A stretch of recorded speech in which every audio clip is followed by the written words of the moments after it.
আপনারা দেখতে পাচ্ছেন যে আমরা জমিটা কিভাবে তৈরি করি। চারাগুলো দেখতে পাচ্ছেন 3 দিন বয়সের চারা, মানে 3 দিন হয়েছে, মানে চারাগুলো রোপণ করা হয়েছে। আর যারা কচু অলরেডি এরকম লাগাইছেন, ওই যে দেখতে পাচ্ছেন যে একটু চেক দেবেন যে অনেক সময় আপনার গাছগুলা বাতাসে বা পানির স্রোতে অনেক সময় চারাগুলো উঠে যায়, এইগুলা আপনার আবার লাগাই দেবেন। এই যে দাদা লাগাই দিচ্ছে, এই যে দেখতে পাচ্ছেন। জমিটা একটু চেক দেবেন, যে সকল গাছ হলো আপনার উঠে গেছে এগুলো একটু চেক দেবেন। আর আপনারা অবশ্যই চারাটা যখন লাগাবেন উপরের দিকে হালকা কোনো রকম সোয়াই লাগাবেন, যাতে হলো আপনার একেবারে মাটির তলে যাতে আপনার ওই তলাটা যাতে গেতে না যায়।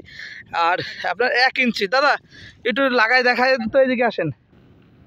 অনেকে এই ভুলটা করে, ঠিক আছে, এই জন্য আপনার শিকড় ছাড়তে অনেক দেরি হয়, মানে গাছটা উপরে লাগানো তো এই যে কোনার সাথে পড়ে গেছে।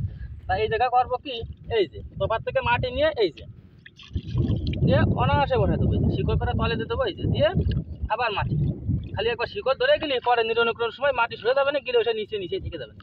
খালি তাড়ানোটা বসানোর জন্য এই যে এখানে ধরো মাটি তাড়াটা অল্প পুতলে দাঁড়াচ্ছে না। হ্যাঁ, তাহলে আমার করার কি, সাইডের এরকম মাটি নিয়ে এই জায়গা দিতে হবে, এই যে সাইডের এই যে ব্যাস উপর উপরে। এবার ওইটা শিকড় দিয়ে যখন আইটে যাবে গাছটা, ওই সময় নিরনোর সময় মাটি সরে গেলে একদম উপর উপরেই পড়বে, অর্থাৎ চারাটা মাটির তলে এইটুক যাবে, এইটুক মাটির তলে চারা এইটুক।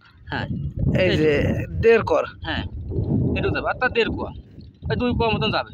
কিন্তু 2-1টা জায়গায় জমি নিচে মাটিও ধরো নরম ওই জায়গায় চারাটা দাঁড়াচ্ছে না, পড়ে যাচ্ছে, সাইডের থেকে এরকম মাটি নেবেন, নিয়ে কোনো রকম এরকম পুঁতে দেবেন, দিলিও পরে আসছে শিকড় ছেড়ে দিলি এমনি চারা দাঁড়িয়ে যাবে না, চারা আপনার উঠে যায় যাক, আপনি যাই কোনো সমস্যা নেই। তো আপনারা এই বিষয়টা জানতে পারলেন, আমরা সাইডে লাগাই দিই। যে জায়গায় মারা যাবে সেই জায়গায় লাগাতে। এই যে দেখতে পাচ্ছেন। তো আশা করি গুরুত্বপূর্ণ বিষয় আপনারা জানতে পারলেন। তো এরকম নিত্য নতুন ভিডিও পাওয়ার জন্য অবশ্যই আমাদের চ্যানেলের সাথেই থাকবেন। যারা লতি কচু চাষ করতে যাচ্ছেন বা চারা নিতে যাচ্ছেন, আমাদের সাথে যোগাযোগ করবেন, ভিডিওর উপরে আমাদের নাম্বার দেওয়া আছে। তো সবাই ভালো থাকবেন, আল্লাহ হাফেজ।